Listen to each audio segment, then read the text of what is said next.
Markovnikov का स्वरूप जो एग्जाम में आना चाहिए।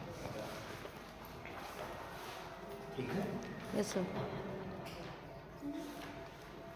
आपकी जो टॉपिक थी उसमें एक है प्रॉपर्टीज ऑफ एल्कीन्स।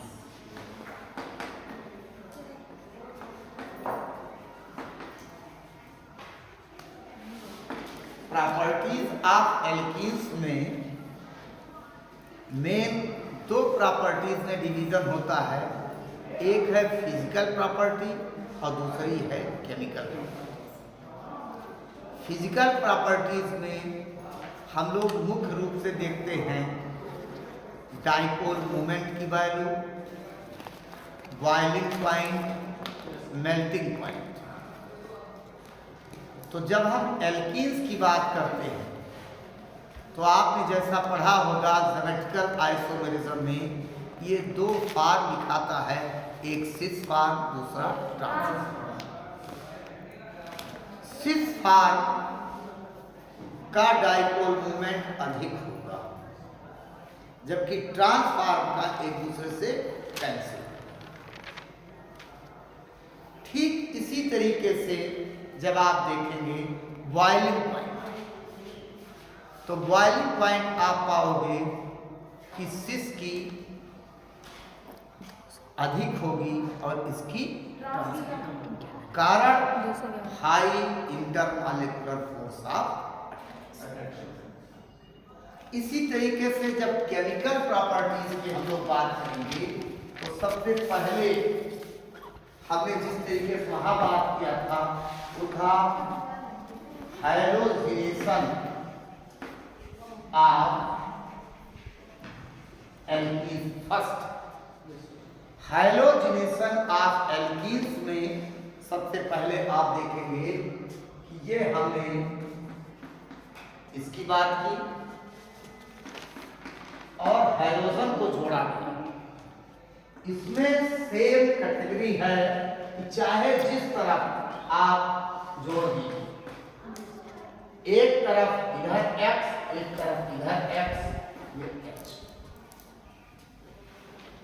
दूसरा इसी का हाइड्रोजनेशन ऑफ एल्कीन्स जब आप पढ़ते हो इन प्रेजेंस ऑफ वाटर, अगर इन प्रेजेंस ऑफ वाटर हो गया, या छोड़ दीजिए इसको सिंपल वे में, H2 प्लस H2O। यहां आप ध्यान से देखिए,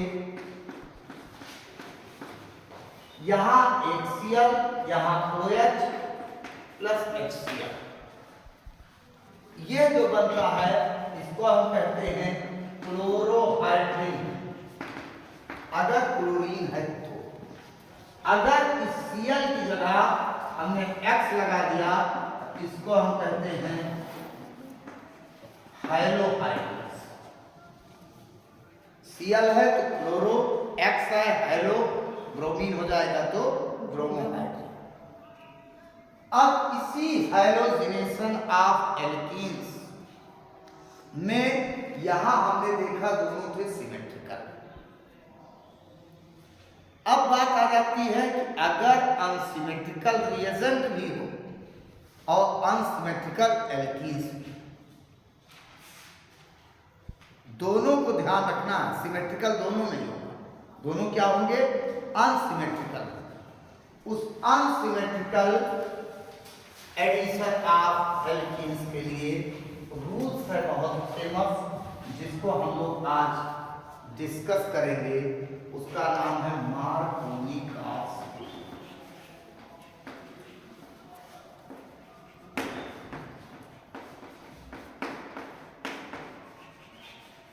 मार्कोनी का रूल, इस मार्कोनी का रूल में हमें स्टडी करना है addition of unsymmetrical reagent to unsymmetrical alkenes. जैसे आपके उदाहरण के लिए नेक्स्ट किसी का था प्रोपिलीन। प्रोपिलीन है और इसको हम किसी के साथ भी करना चाहते हैं, सपोज करो HX, अब यह दो कंपाउंड बनाएगा। एक तो है CH3 CH2 CH2X, दूसरा है CH3 CHX CH3। यहां से देखिए, यह जो आपका है वो है 1 हेलो प्रोपेन, ये है 2 हेलो प्रोपेन। दो की मेजॉरिटी जब हम देखते हैं दो प्रोडक्ट है तो इसमें से कौन सा बनेगा? मार्कोनिकास के रूल के हिसाब से 2 हेलोप्रोपेन बनेगा, ना कि 1 हेलोप्रोपेन। कारण exclusive formation of 2 हेलोप्रोपेन is in accordance with Markovnikov's rule, which governs the addition of unsymmetrical reagent with unsymmetrical alkenes। इस रूल से क्या हमको पता करना? यह रूल हमको ये कहता है कि जो अनसिमेट्रिकल रिएजेंट का मोस्ट पॉजिटिव पार्ट, जो मोस्ट पॉजिटिव पार्ट है वो उस कार्बन से जुड़ेगा जिस कार्बन से अधिकतम हाइड्रोजन जुड़ेगा। क्लियर? नोट करने के लिए बस यही है, लिख लीजिए addition of unsymmetrical reagent with unsymmetrical alkene is governed by Markovnikov's rule।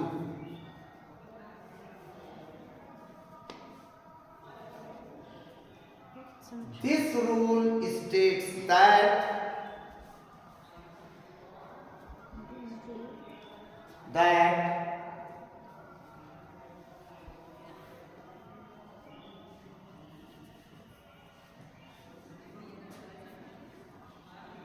the ionic addition of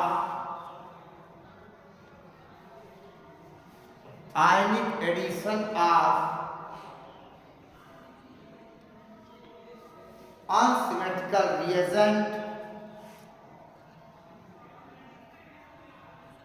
with unsymmetrical alkene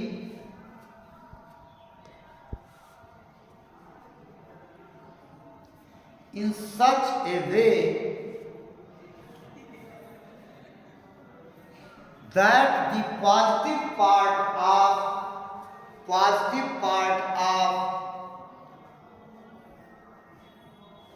unsymmetrical reagent attached with the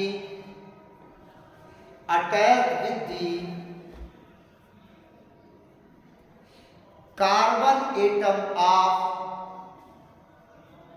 unsymmetrical alkene which have larger number of hydrogen atom,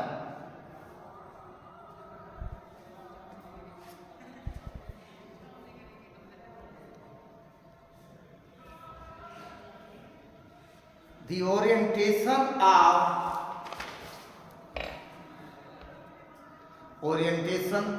addition of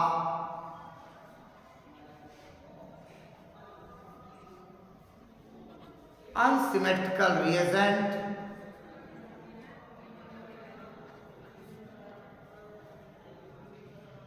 with unsymmetrical alkenes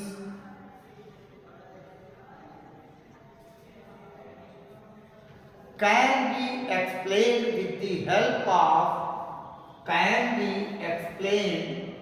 with the help of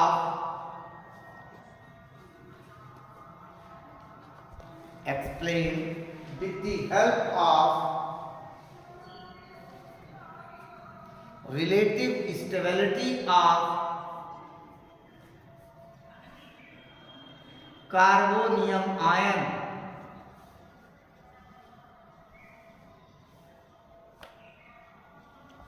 The relative stability of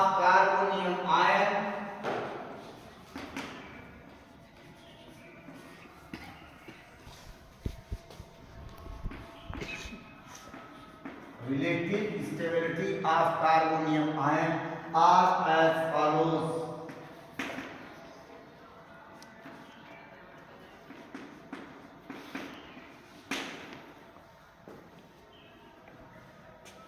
carbonium ion simple definition है, when positive charge resides on central carbon atom are called carbonium ion.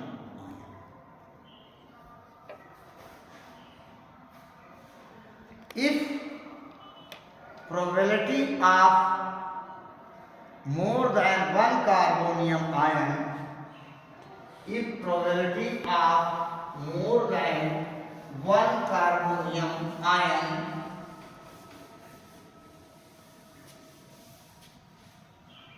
then electrophile adds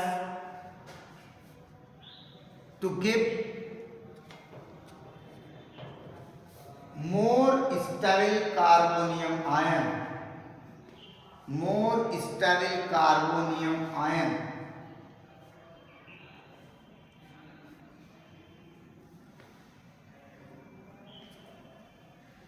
Hence, the addition of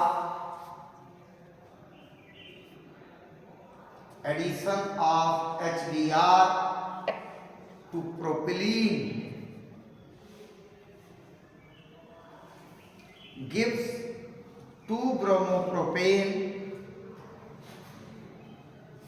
not 1-bromopropane, not 1-bromopropane.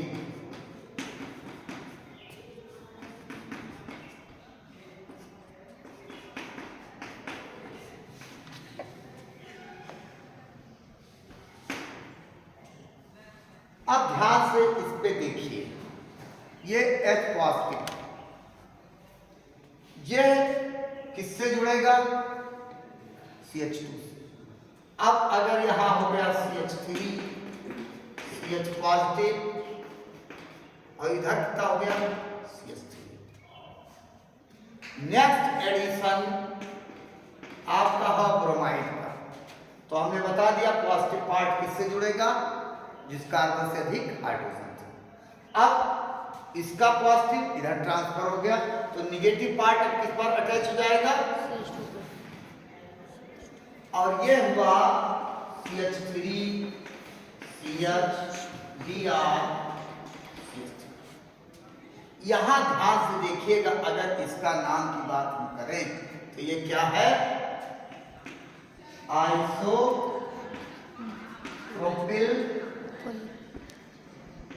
Carbonium ion, जो किस स्थिति में है? Secondary carbonium ion, secondary पर भी मैं बता देता हूं। फिर आप दूसरी तरफ इधर की बात मैंने कर दिया, सपोज करो ये H पॉजिटिव है। अब यह H पॉजिटिव जो मैंने बताया पॉजिटिव इधर ले आए और H को मैं लीस्ट से कन्वर्ट करा, ये हो गया CH3 CH2। ये कैसा है? ये है primary carbonium ion, primary carbonium ion, जिसको आप कह सकते हो नॉर्मल प्रोपिल कार्बोनियम आयन। इससे ब्रोमाइड जो निगेटिव पार्ट है अटैच किससे होगा? इससे CH3 CH2 CH2Br। यह जो है इसको हम कहेंगे 1 ब्रोमो प्रोपेन, और ये था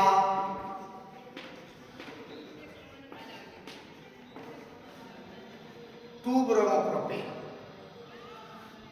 मार्कोनी कास के रूल के अकॉर्डिंग 2 ब्रोमो प्रोपेन बनेगा, 1 ब्रोमो प्रोपेन।